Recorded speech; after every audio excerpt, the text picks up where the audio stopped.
ceux qui étaient... Pardon, j'ai oublié le micro. Rebonjour à ceux qui étaient déjà là et bonjour et bienvenue à tous ceux qui nous rejoignent. Nous allons continuer à recevoir les gens que nous avons invités et qui ont accepté tous avec plaisir et bénévolement de venir vous rencontrer, il faut le rappeler à chaque fois, et qui sont des gens qui, toutes et tous, quel que soit l'amphithéâtre où ça se passe, ils ont la même qualité d'avoir résisté au fatalisme ambiant. Il leur est arrivé les pires choses du monde et ils se sont dit qu'il y avait un chemin, que le fatalisme, c'était pas obligatoire, que se sentir victime, c'était pas forcément la bonne conclusion quand on subit un problème. Et c'est ça qu'ils sont venus vous dire et nous dire à tous, et ça fait du bien. Ça fait du bien parce que pour la majorité d'entre eux et d'elles, ils ont vécu des problèmes beaucoup plus importants que les nôtres. Souvent, en tout cas. Et donc ça fait du bien de voir que, au bout de la résistance au fatalisme, il y a la liberté. La liberté d'être soi et de se retrouver soi. Le vrai soi, et non pas celui qui subit. Et donc c'est vraiment avec plaisir que, à chaque fois que je suis avec vous, je sens que ces gens qui ont envie de vous le dire, qui l'ont vécu, vous soyez heureux de les entendre. Voilà, ça me fait vraiment du bien. Quand je suis sorti tout à l'heure, ça m'a fait du bien de voir que les gens qui étaient sortis de cette rencontre avaient été apaisés. Et pensaient toutes et tous que rien n'était fini. Voilà. Alors, nous allons accueillir maintenant un roi. Pas un roi héréditaire, hein. Un roi, fils de roi, qui, avec la reine, vont faire un roi.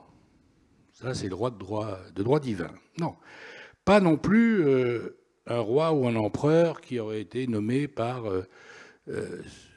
ceux et celles qui ont reçu des promesses et qui remercient celui qui a fait des bonnes promesses et le mettent au pouvoir. Non. Pas un roi non plus qui s'impose par la force des armes, avec un coup d'État et l'aide de quelques militaires. Non, un roi adoubé par les siens, qui seront toute sa vie des amis et des concurrents de tous les jours, et les plus implacables dans la bagarre entre navigateurs. Rien n'est interdit, il faut vraiment gagner la course. Et c'est la plus belle manière d'être roi. C'est un vrai roi. Il impose le respect, il respecte les autres, il connaît les pires difficultés et il les domine, et il affirme la hauteur d'une personnalité libre qui mérite sa victoire. Donc, c'est un roi particulier, et surtout lorsqu'il est acquis par ses adversaires de tous les jours. Il y a un moment où ses adversaires, lorsqu'ils gagnent, disent « le roi, Jean ». Et Jean Le Cam est entré dans la vie des Français depuis quelques mois, devenant une de nos personnalités préférées.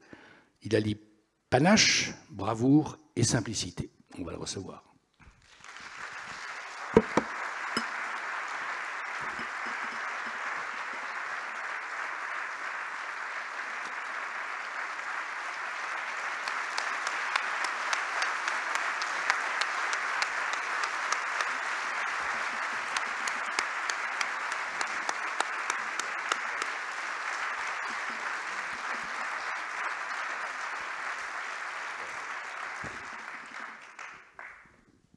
Bonjour à tous.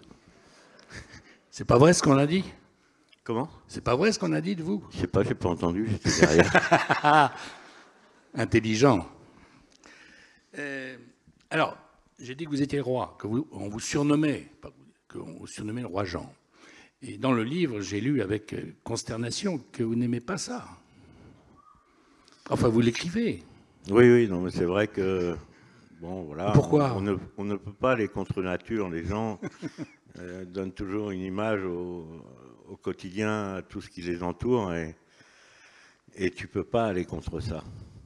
Si les publics, les gens ont décidé que j'étais le roi Jean. Ben, au bout de quelques années, Vous êtes 10 bien ans, croire. 15 ans après, tu es toujours le roi Jean, tu peux pas aller contre ça. Parce que si les gens ont envie de ça, eh ben, il faut quelque part, tu peux pas lutter contre ça.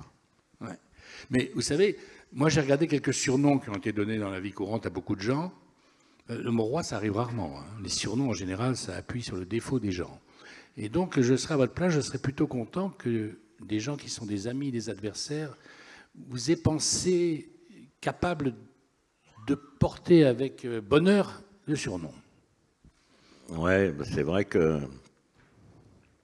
Et là, bon, c'est vrai qu'en plus, là, avec la dernière aventure qui nous est arrivée, en fait, parce que c'est vrai que, bon, le roi Jean, voilà, c'est pas... Là, ça s'est fait depuis longtemps, et puis là, les derniers temps, ça a été quand même... C'était quand même une période complètement difficile, à la fois difficile et extraordinaire, parce que je pense que on ne peut pas avoir l'extraordinaire si on n'est pas quelque part dans la difficulté. Et la difficulté, quelque part, c'est aussi les extrêmes des sentiments, parce que les sentiments, ils peuvent être blancs, noirs le lendemain, et les vrais sentiments, en fait, c'est les contrastes. C'est les contrastes d'émotions qui se traduisent dans ces extrêmes-là, vraiment par... c'est quand on pleure, parce qu'on pleure de rire, on pleure de joie. Et moi, ça a été mon Vendée Globe, parce que c'était d'avoir cette possibilité de tutoyer les extrêmes des sentiments profonds. C'est quelque chose d'extraordinaire. Alors, c'est quelque chose de très difficile, mais d'extraordinaire. Alors, 40 années de compagnie avec la mer, à peu près, 4 décennies entières, un palmarès qui explique un peu une partie de votre surnom, puisque vous avez gagné 3 fois la Solitaire du Figaro, vous avez fait 5 Vendée Globe, dont 4 achevés, il y en a un qui a été interrompu par un naufrage, et puis le fait que vous étiez le doyen de cette dernière course-là, ça a compté, on s'est dit, mince, un gars qui a plus de 60 balais, qui est tout seul sur un bateau, qui fait un truc extraordinaire, qui arrive et qui bat les bateaux 10 fois plus sophistiqués que le sien. Chapeau. Ouais, et puis c'était quand même, on n'était pas du tout attendu parce que forcément j'avais un ancien bateau de 2006, mais enfin qu'on avait su quand même améliorer au fur et à mesure du temps. Contre des projets qui étaient beaucoup plus, on va dire, peut-être plus aboutis ou plus... En tout cas, ils étaient plus sophistiqués, on va dire. Hein. Enfin, tout au moins, les gens ne pensaient pas que nous, on pouvait faire un bon score. Et en fait, quand on connaît bien son outil de travail et qu'on le développe et quelque part qu'on le fait avec volonté, avec croyance, avec ce qu'on a, on arrive à faire des choses extraordinaires sans tout le temps essayer de trouver quelque chose de mieux qui va te faire avancer plus techniquement. C'est vrai que ça a été quand même une leçon, à la fois pour nous, à la fois pour moi, et à la fois aussi, c'était un message aussi pour les gens qui nous entourent et qui ont suivi cette course. Alors, vous écrivez dans le livre, la mer, ma mère, pas ma mère, accent grave RE, ma mère, MER, n'est que vitesse, voile, compétition, je n'ai jamais aimé que cela. C'est étrange. C'est vrai que moi, je suis pas... Vous n'êtes pas un spectateur de la mer. Non, moi, je suis un technicien, un compétiteur, technicien, donc forcément, mon moteur, c'est la compétition, c'est-à-dire faire un tour du monde, je dirais... touristique. Faire un tour du monde comme ça, c'est une chose. Faire un tour du monde vite, c'en est une autre, parce que nous, notre métier, c'est d'essayer d'aller vite au bon endroit. comme beaucoup de métiers, essayer d'aller vite au bon endroit, une fois qu'on a dit ça, il faut le faire. Et c'est sûr que c'est pas facile et c'est assez... voilà, après, c'est vrai qu'on est toujours confronté à aller vite, pas casser, arriver, mais bon, voilà, ça fait partie de notre histoire. Et pourquoi vous voulez aller vite? Parce que c'est une course. Bonne réponse, je vous l'accorde. Mais... Parce que si c'était pas une course, ce serait une croisière, et si c'était une croisière, c'est pas pareil. Ce serait pas la même chose. Alors pourquoi vouloir participer à des courses pendant 40 ans? Pourquoi? Parce que tu nais comme ça, quelque part, t'as chacun... Moi, je suis pas un intellectuel, hein, je suis un coureur, un technicien, je suis plus dans la technique, je suis plus dans... Quoique la technique est présente partout, hein, la technique, elle est forcément présente dans l'écrit, elle est présente dans la peinture, elle est omniprésente, la technique. Alors moi, je suis plus dans la technique... voilà, de construire des bateaux, de les faire gagner, d'essayer de les faire aller le plus vite possible. Donc nous, notre moteur, c'est les règles, chez nous, les règles internationales, des bateaux à voile et des courses de bateaux à voile, c'est fonctionner avec le vent et la force humaine. Ça, c'est les bases, en fait. Alors, 28 janvier 2021, ça vous dit quelque chose? Oui. Bien, c'est tout simplement le moment où vous arrivez de retour de la course, la dernière. Vous arrivez 8e sur le temps et avec la récupération du temps que vous avez passé pour sauver votre camarade et adversaire, vous arrivez, vous avez la côte cassée, une côte cassée, vous avez un bateau endommagé, vous avez sauvé Kevin Escoffier, qui était en pleine mer, vous êtes le doyen de la course, et votre bateau a triomphé, comme on le disait, d'autres bateaux 10 fois plus sophistiqués et 10 fois plus chers que le vôtre. Et donc, là, ce jour-là, toute la France vous regarde, j'oublie ce point. Toute la France vous regarde. Bah, c'est vrai que, bon, c'est vrai quand on a... Quand j'ai récupéré Kevin Escoffier, en fait, et je le disais tout à l'heure, en fait, on l'a récupéré de nuit, alors que le soir, par exemple, la nuit tombait et on a failli arrêter les recherches, et puis en fait, qui aurait été une erreur fondamentale, comme quoi il faut jamais,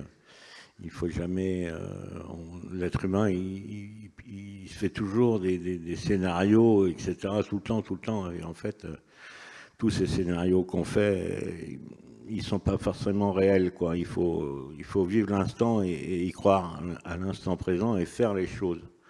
Et là, en fait, j'ai récupéré Kevin parce qu'il faisait nuit, parce qu'en fait, il avait un petit feu sur son radeau de sauvetage. Et au final, c'est la nuit qui m'a fait récupérer Kevin. Comme quoi, si on avait abandonné les recherches parce qu'il faisait nuit. Parce que c'est l'idée où on dit qu'il fait nuit et du coup, la nuit, on va jamais le retrouver. On va jamais le retrouver, comme quoi ça c'était une belle leçon. Après, c'est vrai qu'il y a eu tout ce moment où on est resté à 2 personnes sur une course en solitaire pendant 6 jours. Après, je l'ai rebalancé à l'eau et qui a été récupéré par la... Mais je m'entendais bien, hein, Kevin, en plus, on s'entendait bien, on discutait bien, c'était sympa. Ouais, vous avez passé 6 jours... ouais, parce que tu fais une course en solitaire, finalement, bon, ben ok, tu es tout seul, tu mets 3 jours à rentrer dans le rythme du solitaire. Paf, Kevin, il casse son bateau, je le récupère, tu te retrouves en double, finalement, bah, tu es toujours content d'être en double parce que tu peux causer, etc. Donc tu t'habitues à ce rythme d'être en double. Pouf, on te dit, bon, il faut le rejeter à l'eau, donc tu le rejettes à l'eau. Après, tu es encore une fois tout seul, donc encore un temps d'adaptation. Comme quoi c'est difficile quand même On a toujours... l'être humain, il s'adapte toujours à tout, mais il faut lui donner le temps d'adaptation. Et on est quand même extrêmement bien foutu, parce que toutes les situations qu'on peut vivre, on arrive à s'y adapter avec le temps. Et on a les ressources pour les supporter. Ouais. Et dans les extrêmes, en plus de ça, alors pour le coup, dans les extrêmes, quand tu es forcé et que tu as le dos au mur, ça c'est sûr que là, on a des ressources qui sont multipliées exactement. Par des chiffres extraordinaires. Voilà. Alors après, le reste de la course, une fois que j'avais jeté Kevin à la mer, j'ai découvert que le bateau était endommagé. Et le bateau était très, très endommagé. Comme je suis technicien, ce qui était pour moi important, parce que j'ai su le réparer, le bateau. 150 piqûres, vous dites? Oui, facile, ouais, ça c'est la première. Et encore 150 derrière. Bon, dans la coque? Ouais. Comme quoi, la vaccination du Covid, c'est une piqûre. Alors, on va vous faire ouvrir un centre de vaccination. Ouais, c'est ça. C'était une bonne idée. Non, ce que je voulais dire, en fait, c'est que l'histoire de Kevin, ça a duré 15 heures, 16 heures. Mais le reste, ça a duré 60 jours. Et en fait, la vraie difficulté, c'est la dureté dans le temps. Et c'est ça, quand j'ai dit à l'arrivée que j'avais eu des moments un peu insoutenables, c'est la difficulté dans la durée qui est très difficile. Voilà, c'est comme quand on n'aime pas les piqûres, ça dure 2 secondes, c'est pas grave. Si ça dure, voilà, et le mal dans la durée, c'est vraiment désarçonnant. Alors on se souvient des images, j'imagine que beaucoup de gens les ont vues, on vous voit danser. Alors, vous êtes obligé d'attendre un moment avant de remonter le chenal parce qu'il n'y avait pas assez de profondeur. Vous attendez de nuit, c'est la pleine nuit, et vous remontez le chenal vers le port, et là, des torches partout, un accueil que peut-être vous n'imaginiez même pas, des milliers de gens dehors avec des torches qui vous acclament, etc. C'est un moment, je ne sais pas, vous n'aviez jamais vécu ce genre de moment absolument extraordinaire. C'était pour vous. Hein. Les gens n'étaient là que pour vous accueillir. Bah, c'est sûr que moi je suis arrivé, puisque je suis arrivé à 19h le soir, et au final, j'ai raté la marée pour entrer, donc on était obligé d'attendre 5 heures dehors. Donc on est arrivé dans le port vers 2 heures du matin. Et en fait, c'est vrai qu'il y avait du monde, il faisait froid, etc. Il y avait du monde, il y avait vraiment beaucoup de monde partout sur le quai. Et en fait, c'est sûr que les gens, ils n'étaient pas là à 2 heures du matin pour aller au supermarché. C'est sûr qu'ils étaient venus spécialement pour l'occasion, parce que c'est vrai qu'il y a des critères comme ça qu'on ne peut pas. On peut pas tricher, et tu le ressens, ça, je dirais, ces émotions fortes, parce que les émotions, en fait, c'est les gens de l'extérieur qui vous les fournissent, qui les amènent. Ce qu'on appelle en fait une ambiance quelque part, et ça c'est fort. Là, vous vous êtes senti le roi Jean quand même, là. Hein? Ah ouais. On finira pas l'entretien sans que vous acceptiez, mais bon, on va continuer les efforts. Donc, et alors, vous dansez, vous arrivez sur le pontage, et alors vous dansez et vous chantez Johnny Hallyday. Oui, parce que... C'est votre idole, hein, il est en chanson, Johnny Hallyday, non? Ouais, bah, c'est vrai que j'adore Johnny, et surtout les paroles qui sont pas forcément de Johnny d'ailleurs, hein, mais qui sont bien mis en scène et qui sont bien rendues. Voilà, bien rendues avec le talent qu'on lui connaît. Qu'est-ce qui vous plaît là? Et bah là pour le coup, ça vient compléter le discours que j'avais avant, c'était les extrêmes. C'est-à-dire, faut-il connaître la haine pour connaître l'amour? Ça, c'est des vraies questions. Faut-il connaître le jour pour connaître la nuit? Pour aimer le bien. Exactement. Et ça, c'est des vraies valeurs. Et c'est vrai que ça, on doit. Moi, je me suis posé ces questions naturellement. Parce que ce sont des paroles qui correspondaient à ce que vous aviez vécu juste là. Parce que c'est les extrêmes. Et les extrêmes, au final, je me suis posé la question, parce que ça a été très, très, très dur. Et du coup, les extrêmes, quand elles sont très dures, après, derrière, je dirais, après la pluie, le beau temps, et il faut y croire. Et il faut toujours être positif dans tous les moments difficiles, dans tous les échecs qu'on peut avoir, il faut essayer d'en tirer la quintessence, parce que les échecs ou les moments difficiles qui sont toujours assez extrêmes vont pouvoir apporter quelque part, quand on sait les capter, les prendre, et pouvoir... Et de l'autre côté, on va avoir les extrêmes de l'autre côté, et ça, c'est merveilleux. Et il faut y croire à ça, parce que c'est vrai, quoi.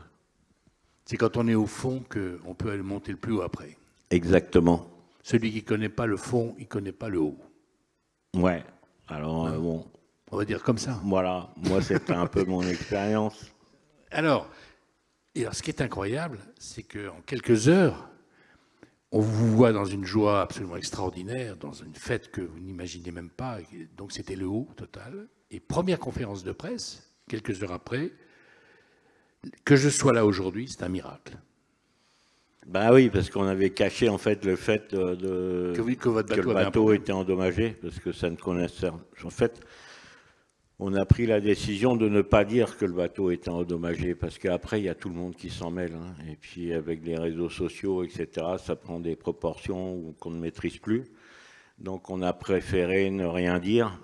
Et surtout, je pense qu'on a vraiment bien fait, parce que il y a de toutes les manières, la réparation, il y a avec moi qui pouvais la faire. Donc, après, le reste, ça aurait été que des blablabla, et comme je dis souvent, à trop en dire fait rire, à bien faire fait taire. Donc là, c'était, je dirais, à moi de régler le problème.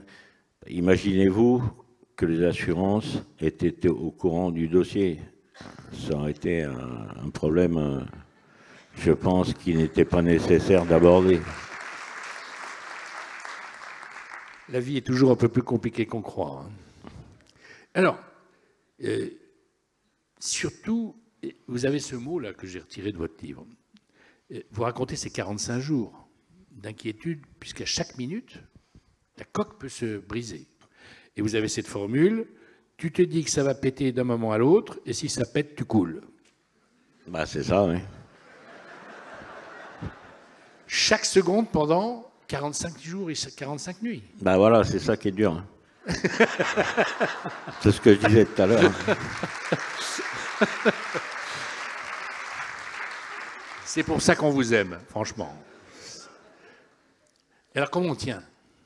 Parce que c'est ça le sujet. Parce que on a bien compris ce que vous dites. Mais on sait aussi, pour avoir vu des gens vivre des situations, que beaucoup lâchent, beaucoup abandonnent, se disant c'est... Ouais, ben là, alors, il y a quelqu'un qui tient 45 jours, 45 nuits avec la petite phrase que vous venez de dire. Voilà. Là, parce que tu n'as pas le choix. T'as pas le choix. C'est-à-dire que si tu répares pas, tu coules. Donc, si tu veux, tu es dans une situation où tu es obligé de faire, tu es dos au mur. Là, vous pourriez appeler la direction de la course, dire ouais, j'ai un pépin. Ah, mais la direction de la course savait que il y avait un problème. Qu'il y avait un problème. Mais de toutes les manières, même si je préviens la direction de course que je coule. C'est pas parce qu'ils sont prévenus que ça va régler et que ça va réparer le trou dans ma coque. Donc, ça j'ai bien compris, j'avais bien compris. Bah ça. Oui, mais c'est quand même ça. Il y a la volonté d'arriver au bout qui fait tenir 45 jours. C'est ça le sujet. Ah bah c'est surtout que la réparation était bien faite.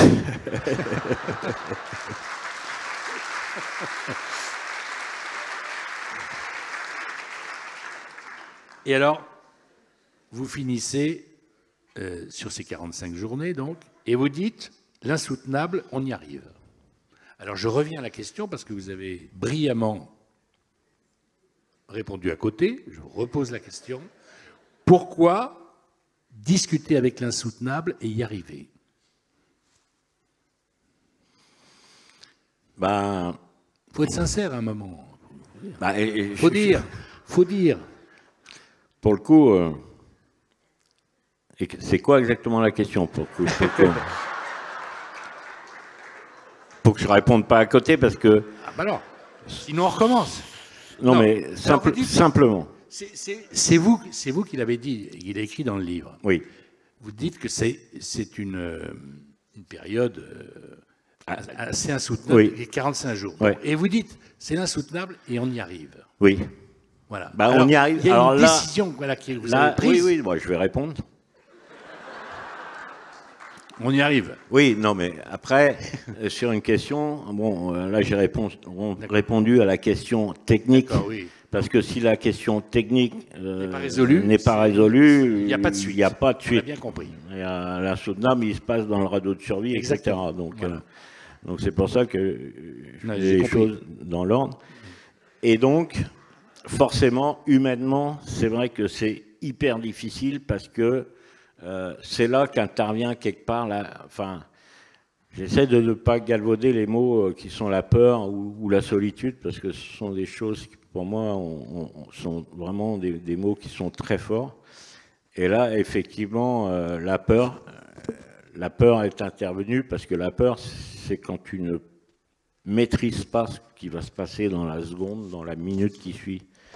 Et c'est vrai que ça, c'est insoutenable. Mais une fois que tu es arrivé, bah, du coup, c'est plus insoutenable parce que tu as soutenu. Parce que enfin, c'est quelque fait. part, tu as réussi à te dépasser. Tu as réussi, tu as appris à toi-même, tu es passé, tu as dépassé tes barrières, parce qu'on est tous, nous, êtres humains, à se mettre des barrières tout le temps, à se mettre des règles et des trucs. Et puis à un moment, il faut arriver à se mentir. Il faut arriver à dépasser ce qui est autorisé, ce qu'on s'autorise en fait. Ce qu'on s'autorise. Ce qu'on s'autorise, c'est ça qu'il faut arriver à dépasser. C'est ça le dépassement de soi, c'est qu'il faut arriver à sortir de ce carcan qu'on s'est fixé, parce qu'à telle situation, on est programmé pour telle ou telle chose, et au fur et à mesure, et en plus dans le monde actuel, on met des barrières partout à tout le monde, donc ça va être encore de plus en plus difficile quelque part à sortir de ces carcans et de toutes ces lignes qui nous cadrent, etc. Et je pense qu'il faut arriver à sortir de ça, à se mentir, à aller plus loin. Et là j'ai réussi, parce que la situation, je n'avais pas le choix, mais ça démontre bien que de temps en temps, il faut on imagine mal ce qu'on est capable de faire. Voilà. Tout le temps. Ouais. L'être humain, il a une capacité, mais incroyable. Incroyable. Alors, dans le livre là, dont on vient de parler, on parle d'une période qui est je ne dis pas de bêtises, la route du Rhum de 2002. Alors, je vous lis. Une mer dantesque, un vent en furie. Peu à peu, le stress se mue en peur, la vraie. De ma carrière, je n'ai jamais éprouvé jusque-là ce sentiment. Je n'avais jamais eu peur. C'est la première et la dernière fois. Sous pilote, car il est impossible de tenir dehors, mon trimaran Bonduel, à l'époque, progresse au portant. Il cavale, il ne peut plus que se dérober, chavirer. Je ne cesse de me dire que c'est fini, que c'est inévitable, que le retournement va survenir à la déferlante suivante. Je suis totalement impuissant. La tempête est trop violente, je ne maîtrise pas mon bateau, le cauchemar absolu de nuit. C'est pas fini. Je ne vois rien. Je sens simplement les mouvements du bateau qui menacent en permanence de se retourner, part en accélération dans les creux avant d'être boxé par les vagues. Et si j'entends le tumulte du vent qui rugit et de la mer dont les lames déferlent, je n'entends pas le trimaran gémir, se détruisant peu à peu.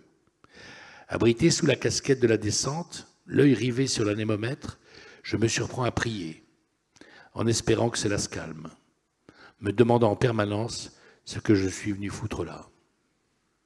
Avant la nuit, par précaution, j'ai enfilé ma combinaison de survie et placé le radeau de sauvetage dans le cockpit, prêt à être jeté à la mer, au cas où. En fin de nuit, la brise mollit, il reste encore 50 nœuds établis, mais je me sens soulagé. Cela ne pouvait pas être pire que ce que je venais d'encaisser. Je viens tout simplement, cette route du Rhum 2002, de passer la nuit la plus horrible de ma carrière.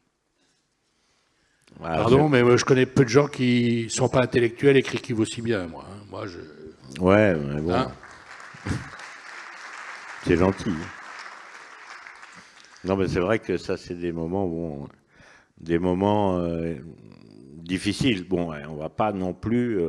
Il n'y a pas que des moments difficiles non plus, parce que c'est vrai qu'on a tendance à toujours un peu dramatiser. Par exemple, moi, sur le dernier Vendée Globe, les gens, ils ne parlent que du sauvetage de Kevin, etc. Alors que, bon, je fais 4e quand même, je descends l'Atlantique, j'étais 3e, donc je fais une super belle course. Et puis au final, parce que moi je suis un compétiteur quand même à la base, donc et au final le résultat tout le monde s'en fout, donc c'est un peu emmerdant. Sauver Kevin, d'accord, mais pas oublier le classement, c'est ça que vous dites. Ah, oui, tout le monde, le mot Kevin cette année, j'ai dû le prononcer, je sais pas combien de fois. Bon, après, ce qui amuse les gens, c'est que j'avais dit que 4e, c'était la place du con 3 semaines avant que j'arrive. Et au final, je fais 4e. Alors, je sais plus comment m'en sortir. Alors j'ai dit comme ça, j'ai pris la place du con parce que je suis tellement gentil, comme ça évitera à quelqu'un de la prendre.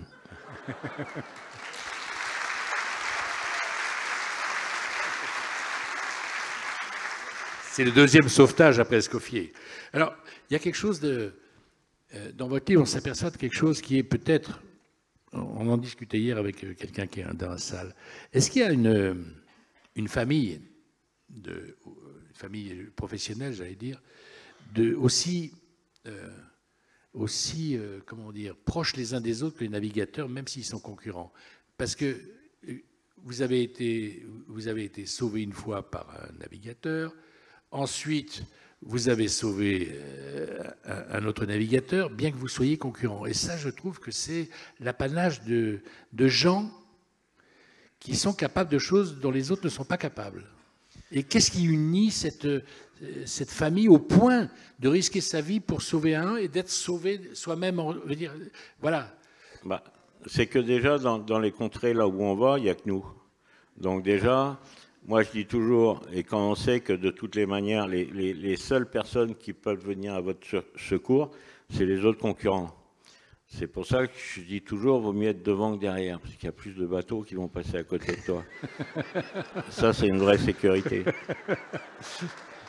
Et, donc, première sécurité, être en tête. Être devant, tout au moins, quoi. Parce que c'est sûr que tu as plus de chances de t'en sortir, comme c'est les autres qui vont venir te récupérer. Parce qu'il n'y a aucun autre moyen que ça. Et encore, là, on était dans l'océan Indien, mais dans l'océan Pacifique, alors là, c'est pire que tout. Là, il n'y a vraiment personne. Donc, le premier bateau qui viendrait te secourir, il mettrait 20 jours. Donc là, naturellement, on sait que c'est l'autre qui va venir te sauver, forcément. Donc, ça fait partie de notre... Moi, ça m'est arrivé quand j'ai chaviré au Cap Horn et que j'étais à l'envers. Là, j'étais le sauvé. Et cette année, j'étais le sauveur. Et en fait, ce que j'ai remarqué, la plus forte chose commune que j'ai remarquée sur ces deux événements que j'ai eu la chance de vivre ou la malchance, mais qui peut être aussi une chance, c'est qu'en fait, c'est le sauveur qui est très inquiet, en fait. Parce que le sauvé, lui, il sait. Quand j'étais à l'envers, moi, dans mon bateau, la seule personne qui savait que j'étais vivant, c'était moi. Ça peut paraître... mais c'est la réalité. Et donc, et cette année, j'étais de l'autre côté de la barrière, j'étais le sauveur. Donc, j'étais très inquiet. Moi, quand la première nuit, j'ai perdu Kevin. D'autant que quand vous êtes arrivé, vous l'avez vu, et ensuite vous ne l'avez plus vu. Oui, je suis arrivé sur lui directement, je le vois dans son radeau, je passe avec le bateau, j'avais 2 riz dans la grand voile, plus de toile, et j'avais un riz de trop, donc il fallait que je m'échappe, que j'aille, que je prenne un riz, que je prépare bien tout, pour pas... Le suraccident, c'est toujours quelque chose qu'il faut se méfier. Je reviens sur place, plus personne. Je reviens 5-6 fois au même endroit, je ne le trouvais plus. pleine nuit. Bah après, la nuit tombait. Tombait. Donc là, c'est l'horreur, c'est une situation complètement d'horreur. Donc tu passes, et là pour en revenir aux extrêmes, c'est que là tu passes du désespoir total, parce que si tu c'est chercher une aiguille dans une boîte de foin, s'il n'y a pas un GPS ou s'il n'y a pas un signal quelque part. Et tu passes de ça à la nuit où tu vois la petite lumière qui s'allume et tu arrives et tu retrouves Kevin et que Kevin monte à bord. Non mais t'imagines la puissance et le différentiel de ce que veut dire pleurer. Pleurer de désespoir et pleurer de bonheur. Et là, en l'espace d'une dizaine d'heures, tu tutoies des extrêmes énormes. Et c'est vrai que c'est des choses qui ont des réels, voilà, qui m'ont un petit peu, peut-être que je suis devenu peut-être un petit peu plus intellectuel depuis.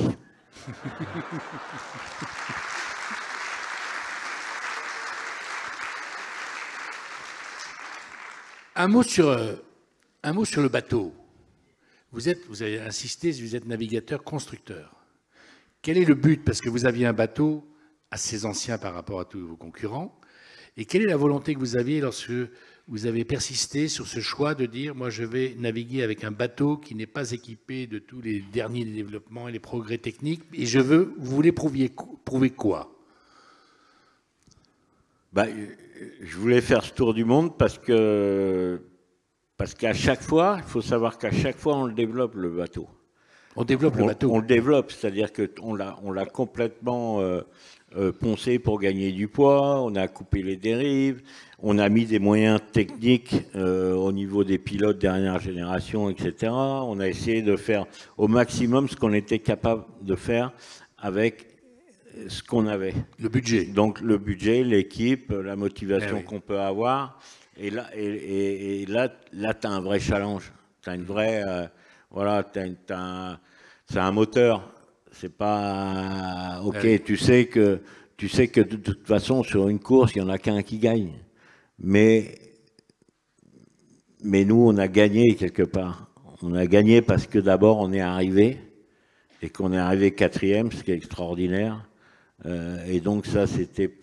Enfin, c'était prévu par personne. C'est une vraie victoire. Je dirais qu'il y a, sur le Vendée Globe, il y a tout le monde gagne quelque part, plus ou moins. Mais faire un tour du monde tout seul, déjà, c'est une victoire. Et même quand tu as des problèmes techniques ou autres, tu sais que c'est un challenge qui est quand même assez incroyable. Et donc tous les concurrents qui arrivent ont gagné quelque part.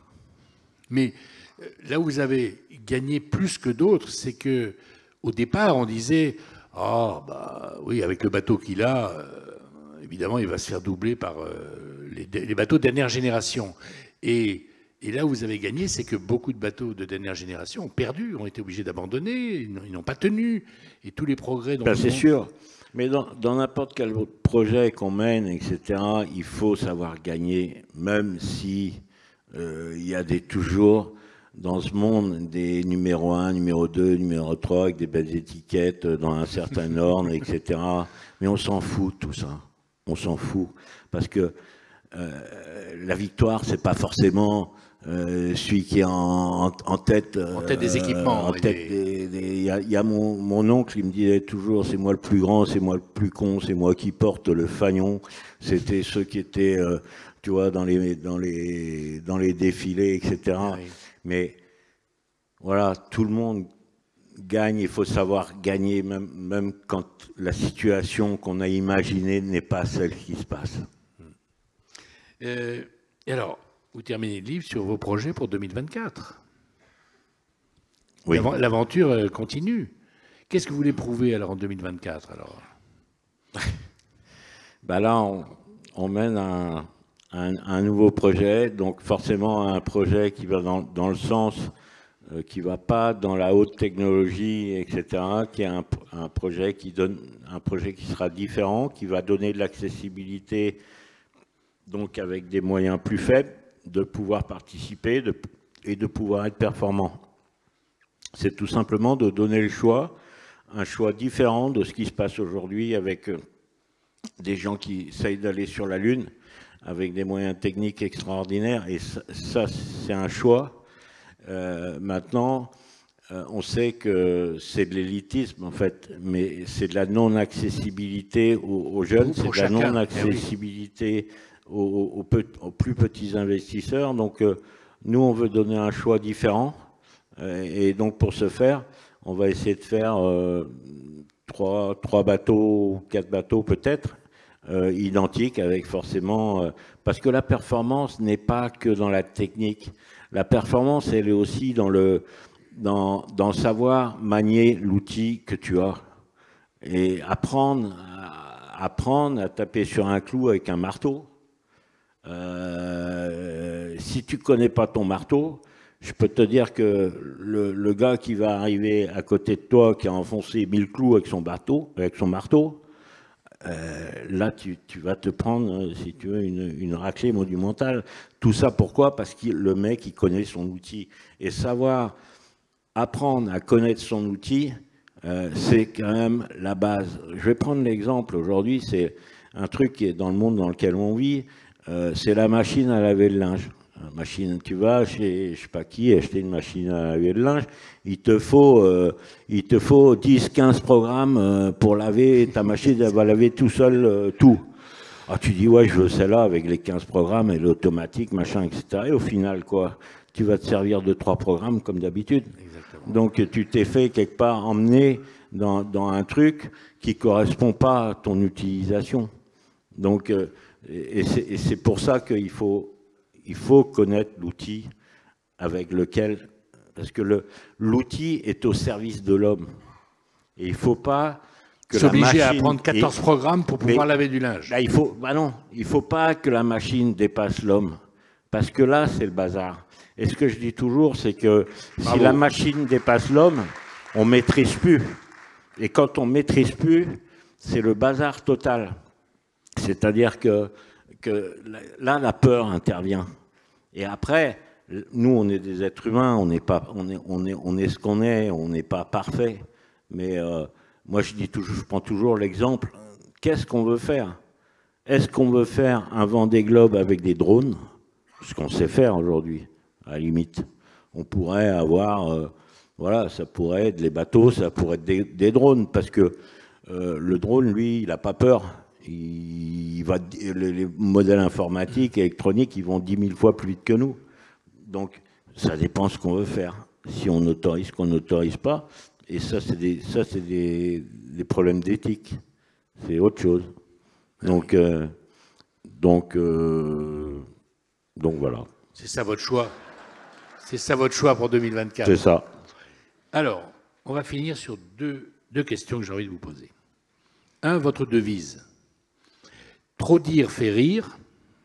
Trop en dire fait rire. Trop en dire fait rire. Bien faire fait taire. Ouais. Pourquoi vous avez choisi ça? Ça date du XVIIIe siècle. Hein. Ah bon? Ah oui. Un académicien français. Donc j'imagine que vous l'avez lu sans faire attention. Mais non, j'ai pas lu. C'est un copain qui m'a dit ça et je me suis dit tiens, ça c'est vraiment bien comme truc. Parce qu'il y a, autant il y a des phrases comme ça, moi, qui me marquent. Ouais.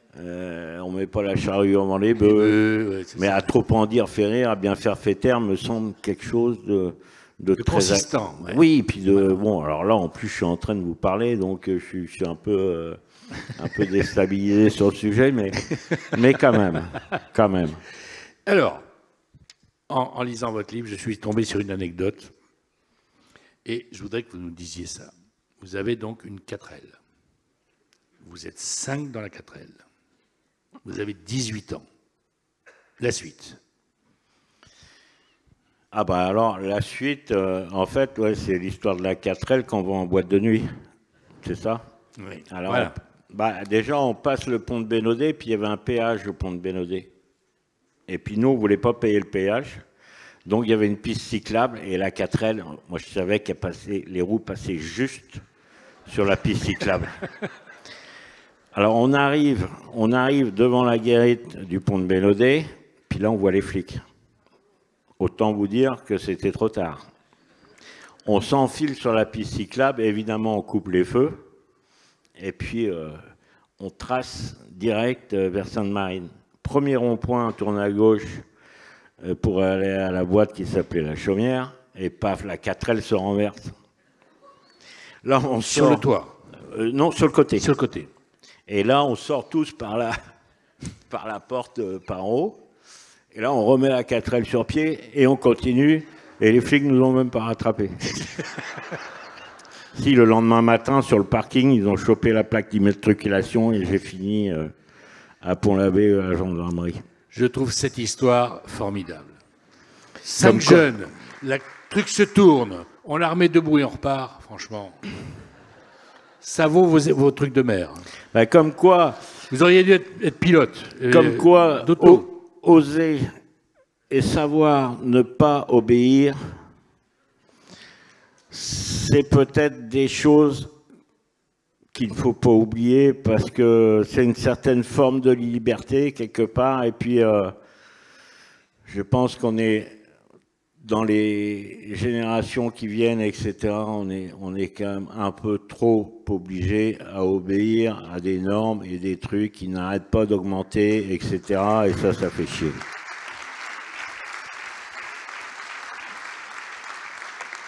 Jean Le Cam, on vous aime, franchement. Bon, savoir désobéir, il y a des gendarmes derrière. C'est pour tout ça qu'on vous aime et qu'on s'autorise à vous appeler Roi Jean, que ça vous plaise ou pas. D'accord ? Bon, ben d'accord.